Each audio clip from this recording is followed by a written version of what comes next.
Okay, this is Portland has declared it to be a proclamation for the Humane Society. What was the name of this again? What? This thing that they're doing? A proclamation for the Humane Society.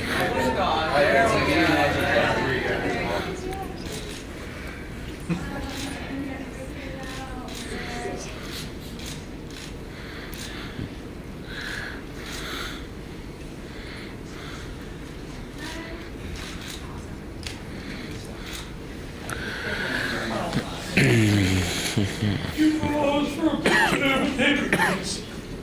Hi, Amanda.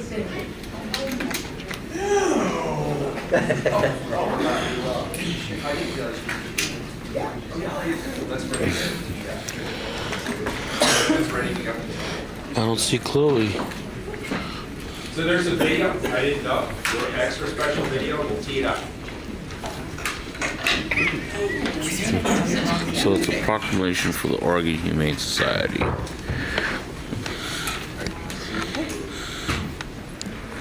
I can bring my daughter today.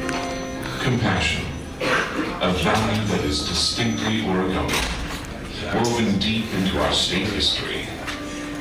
150 years ago, it started with a single plea.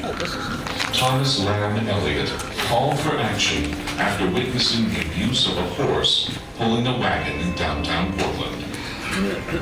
In 1868, just 9 years after Oregon became a state, the Oregon Humane Society became a beacon of compassion, recognizing the special bond between humans and animals. Kind-heartedness and benevolence translated into action, legislation and advocacy, to give a voice to those who cannot speak for themselves. Today, the welfare of animals is evident in our state laws, our public artwork, and our community's nationally renowned life-saving success. For 150 years, the Oregon Humane Society has embodied each generation's determination to save lives, stop suffering, and bring loving best friends to our families. Today, the pioneers are now innovators, blazing new trails with record adoptions and life-saving programs. A teaching hospital for veterinarian students, behavior and spay-neuter resources for the community, a team of experts that can respond to disasters, and new tools and techniques for investigating and fighting animal abuse. And true to our history, OHS is the driving force behind some of the toughest animal cruelty laws in the country, making Oregon one of the safest places to be a pet in the country. As each new chapter unfolds in the Oregon Humane Society's history, the quest to do more is unwavering, fueled by the vision to create a more humane society.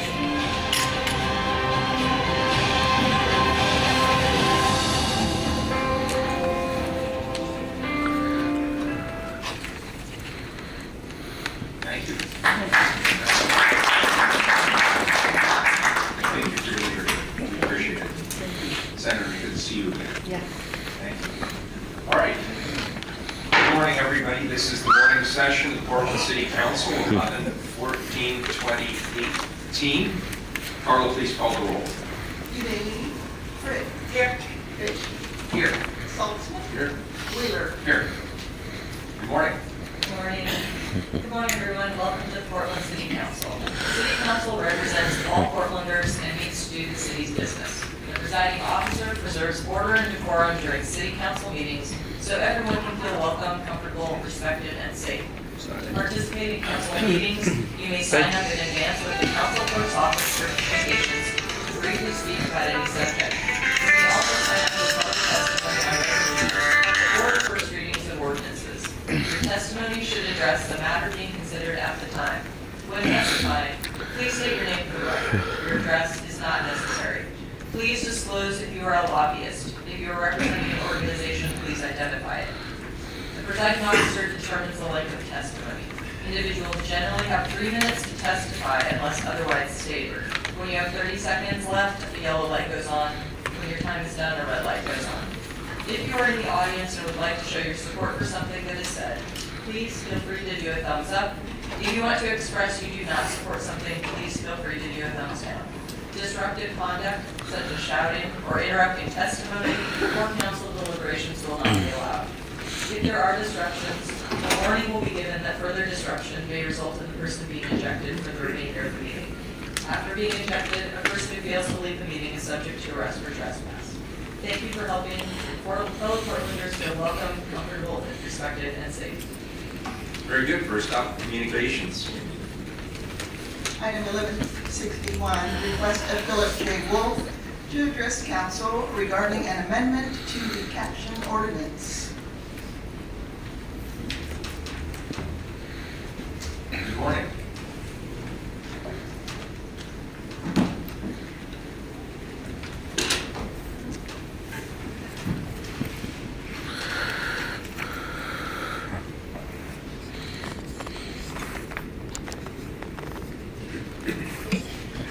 Excuse me, give me just a second.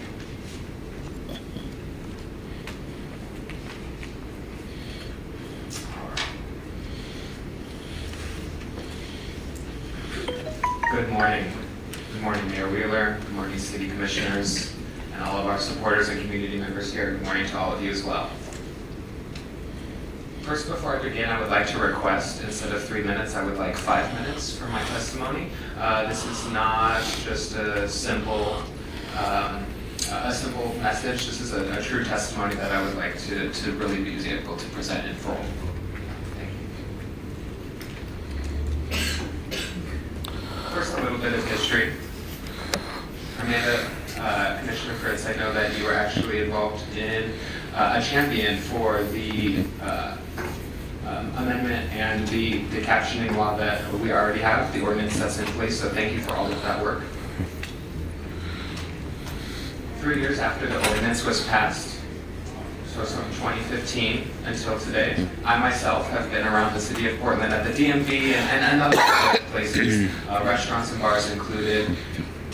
And I would say that about 80% of our city is in compliance with the captioning ordinance, but still about 20% of our city does not comply. This 20% is an issue, and I wanted to address that lack of compliance with amendments today. For example, I saw that there was no captions on the video at the beginning this morning, and the captions were added, but it's about an attitude of wanting to add these captions and these accommodations. So the 20% that do not comply with the ADA will now have to comply because of the amendments here. So I would love to make a few suggestions, friendly suggestions to amend this ordinance. I assume that all of you have already read this. I did send it to all of you before. Wonderful.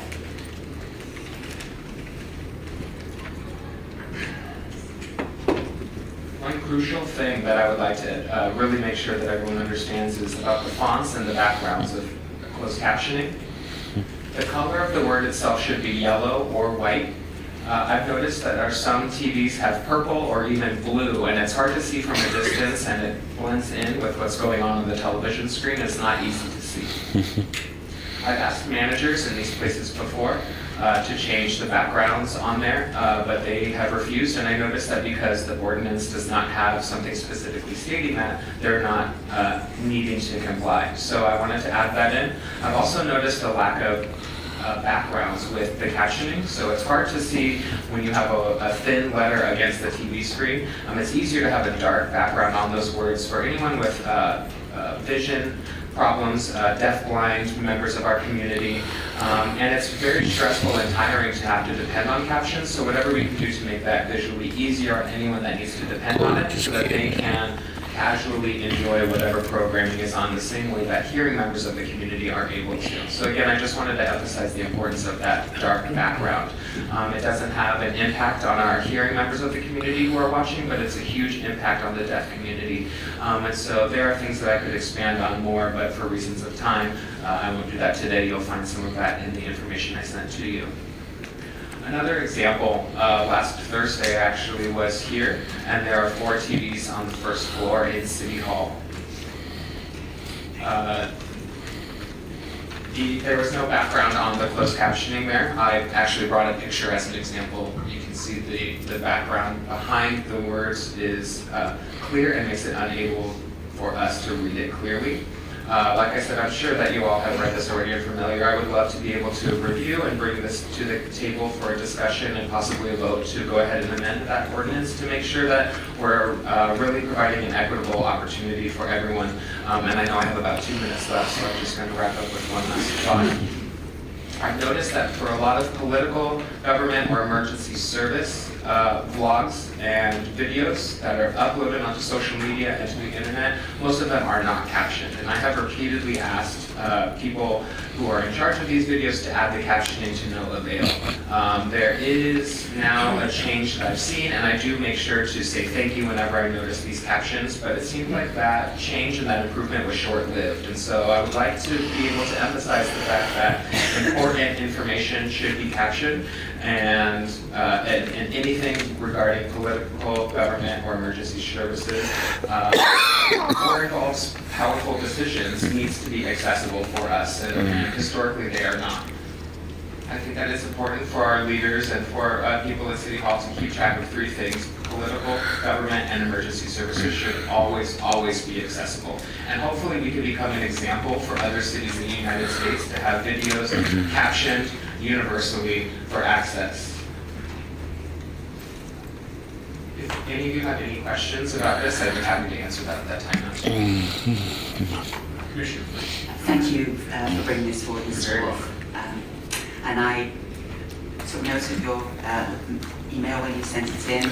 As you know, the Portland Commission on Disabilities, which is staffed in the Office of Equity and Human Rights, is taking a break until the new year. So that gives me some time to do some due diligence on your suggestions. And I'm here to represent myself. I just wanted to clarify that. But I appreciate that. Since the Commission on Disabilities was the entity that brought it forward before, I would like to have a review. And I also want to mention that City of Salem is considering a captioning ordinance, so I hope that you and your colleagues here today will contact them and offer your services. And then finally, we did pass a regulation that the city city videos have to be captioned. We don't currently have an enforcement mechanism for that. So if anybody notices that a video that's posted on Portland Online, portlandoregon.gov is not captioned, would you please email Yesenia Carrillo, who is my constituent services specialist, and we will follow up with the individual bureau until we can figure out a better compliance routine.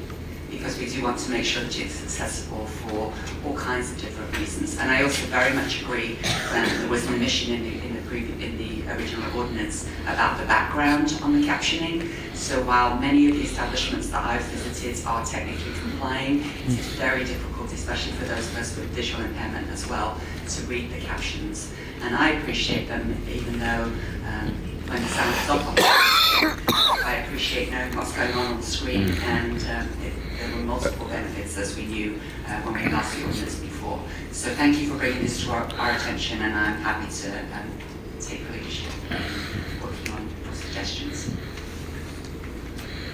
On a personal note, Philip, you and I don't always agree on everything, but I want to thank you for your leadership on this issue, and I want to thank you for opening my eyes to the deaf community, in our state.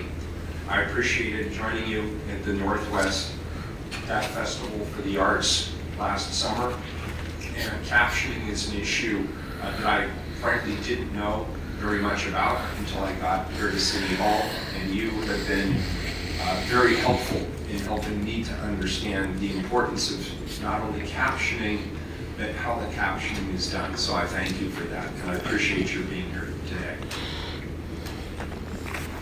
thank you very much. You're welcome. Any other questions? Any other commissioners? Perfect. Thank you. Thank you very much. Just as a wrap up, I want you all to know that I mean well, and I'm always here I have many, many options and many ideas to provide in terms of accessibility, and I'd be happy to help with all of that. So thank you for your time. Thank you. Thank you.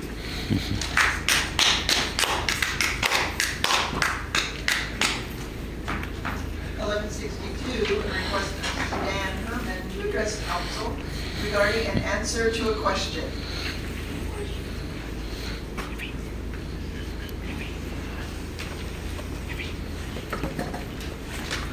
Good morning, sir.